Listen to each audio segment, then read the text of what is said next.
में जारी AI summit में यूथ कांग्रेस के शर्टलेस प्रदर्शन को लेकर सियासी घमासान तेज हो गया।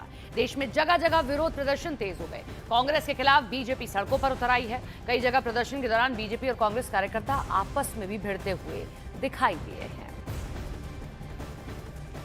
ये तस्वीरें इंदौर, गुजरात और देश के अलग अलग राज्यों से सामने आई हैं। चंडीगढ़, मध्य प्रदेश, मुंबई, जहां पर बीजेपी ने कांग्रेस के खिलाफ ये प्रदर्शन किया है। जिस तरीके से एआई समिट के दौरान यूथ कांग्रेस के कार्यकर्ता शर्टलेस होकर प्रदर्शन कर रहे थे, उसी के खिलाफ बीजेपी का ये रिएक्शन।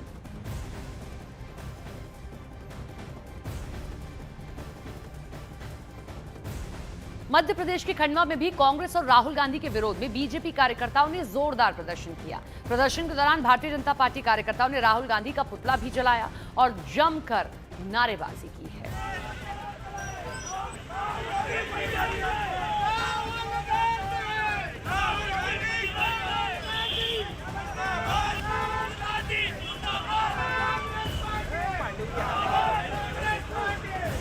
वो देश को शर्मसार करने वाली घटना है। आज देश ऊंचाइयों पर जा रहा है। देश के साथ सम्मान के साथ जुड़े रहना चाहिए। तो कांग्रेस इसके विपरीत जब जब देश आगे बढ़ता है तब तब देश को पीछे करने का काम कांग्रेस काम करती है। एआई समिट में यूथ कांग्रेस के शर्मनाक प्रदर्शन के बाद मध्य प्रदेश में कांग्रेस के खिलाफ बीजेपी ने जमकर प्रदर्शन किया। उज्जैन में जहां बीजेपी और कांग्रेस कार्यकर्ता आमने सामने आए, तो वहीं जबलपुर में बीजेपी कार्यकर्ताओं ने कांग्रेस कार्यालय का घेराव किया। भोपाल में भी बीजेपी के कार्यकर्ताओं ने राहुल गांधी के खिलाफ जमकर नारेबाजी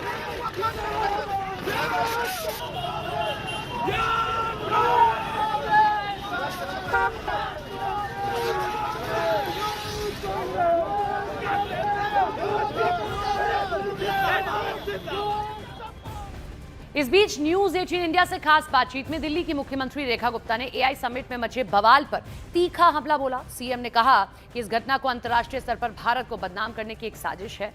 रेखा गुप्ता ने सीधे तौर पर कांग्रेस, राहुल गांधी को निशाने पर लेते हुए उन्हें देशद्रोही मानसिकता का शिकार बताया।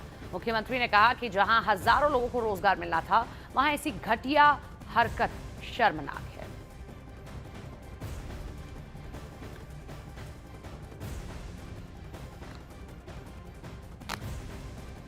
बीजेपी सरकार को 1 साल हो गया है। ऐसे में कल दिल्ली की मुख्यमंत्री ने अपना रिपोर्ट कार्ड लोगों के आगे रखा। इस पर बात करने के लिए इस वक्त हमारे साथ खुद दिल्ली की मुख्यमंत्री रेखा गुप्ता जी मौजूद हैं। रेखा जी, सबसे पहले तो 1 साल आपका हुआ, उसकी बहुत बहुत मुबारकबाद आपको। Thank you so much. Ma'am, अगर मैं आपसे जानना चाहूँ कि आप मुझे 5 वो उपलब्धियाँ बताएं जो आपको लगता है कि मुश्किल थी पर आप लोगों ने 1 साल में उन उपलब्धियों को हासिल किया। देखिए, उपलब्धि कहें या हमारा दिल्ली की डेवलपमेंट के लिए प्रयास कहें, हमने कोशिश की कि जो कमिटमेंट हमारी दिल्ली के साथ है उससे हम पूरा करें।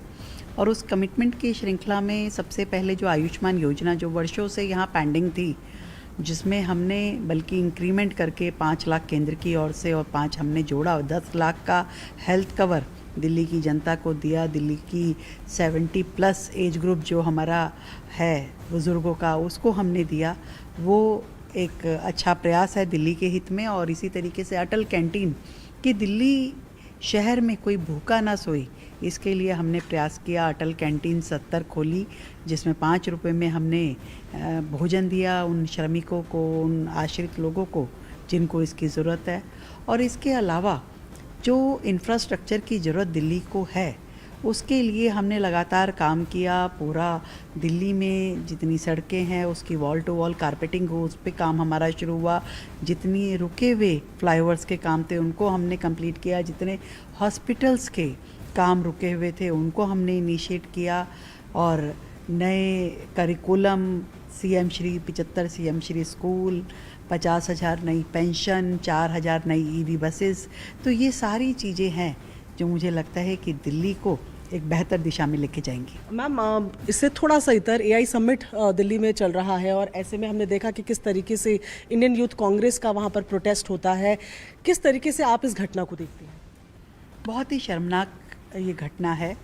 और पूरा देश इससे मुझे लगता है कि बहुत बुरा लग रहा है कि एक ऐसा इवेंट जिसको पूरी दुनिया देख रही थी, जो भारत का शान बनने जा रहा है, जो इवेंट और एक ऐसी डायरेक्शन में देश आगे बढ़ रहा है जो कि अपने आप में बहुत चैलेंजिंग है। करोड़ों युवाओं को उससे रोज़गार मिलने वाला, और ऐसे में अपनी घटिया सोच और घटिया राजनीति का अड्डा ऐसे कार्यक्रम को बनाना जहाँ पे कि हमारे हजारों विदेशी अतिथि भी आए हुए हैं, बहुत घटिया है। और मुझे लगता है कि ये कांग्रेस पार्टी और ये कांग्रेस के युवराज जो है देशद्रोही मानसिकता रखते हैं और हमेशा देश का हित करने के लिए कभी पीछे नहीं रहते।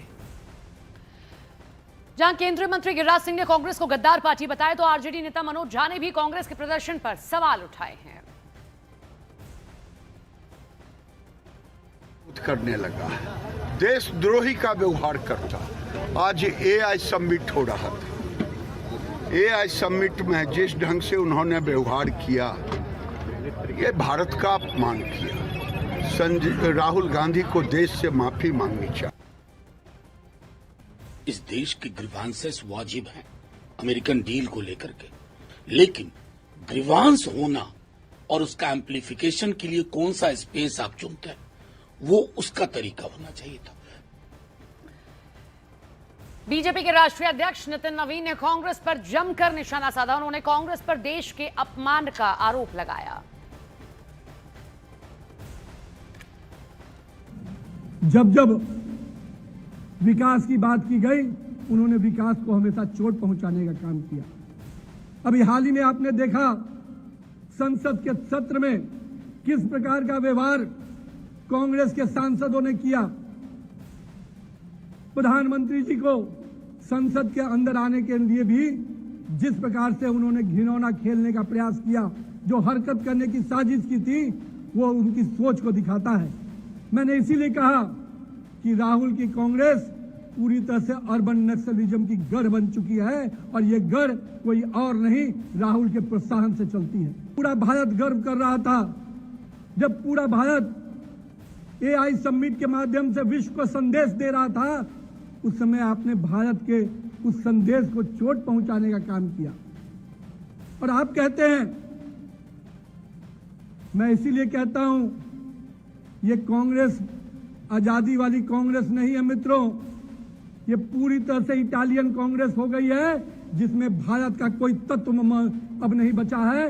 ये केवल इटालियन कांग्रेस के तत्व से काम कर रही है। समाजवादी पार्टी के सांसद रामगोपाल यादव ने जहां एआई को युवाओं के लिए खतरा बताया, तो वहीं बीजेपी नेता अजय आलोक ने उन पर पलटवार करते हुए उन्हें देश की तरक्की में रोड़ा बताया है। एआई इस दुनिया में बेरोजगारी फैलाने वाली एक नई व्यवस्था ला दी गई, और 10 साल बाद हर आदमी सड़क पर दिखाई पड़ेगा, कोई किसी को रोजगार नहीं मिलेगा। मतलब ये भारत को विश्व के साथ दौड़ते हुए नहीं देखना चाहते हैं क्या? ये भारत को चाहते हैं कि सोया हुआ रहे। ऐसी सोच से 70 साल ये गुलामी की सोच से हम लोग जी रहे थे।